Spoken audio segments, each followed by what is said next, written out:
Guys, I already did all the research for you. Got everything you need. You wanted to use this oil and this filter to change the oil on a Hellcat. I did all the research, chat GPT'd it, looked in forums, looked online. That's the two things you want to use. You need 7 quarts of oil if you drain the oil cooler, which you probably should. And that's the oil filter you want to use. They have a Mopar OEM one. It's half the price. You can use that, but I heard it wasn't as good, so I bought the other one. It wasn't that expensive. I'm going to show you how to take the cover off that blocks the oil filter and everything. Show you what bolts to take off for that, and we'll get started in a second. To take this under tray off, there's 4 bolts. They're numbered in what order to take them out.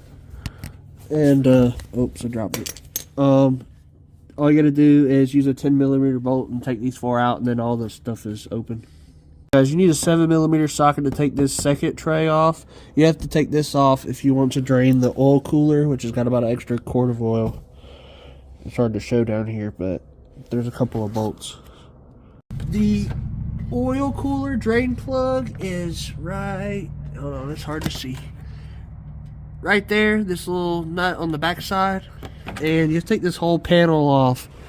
This right here with those 7mm bolts. I think I'm just gonna route something in there and drain it so I don't have to take this whole damn thing off. Alright guys, the oil drain plug is a 13mm socket. It's just right here on the back of the drain pan. It's not difficult.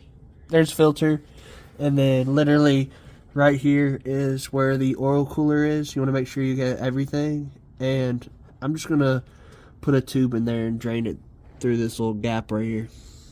Alright guys, as you can see, I got the tube for a funnel. I have it connected on that, and it's just dripping out.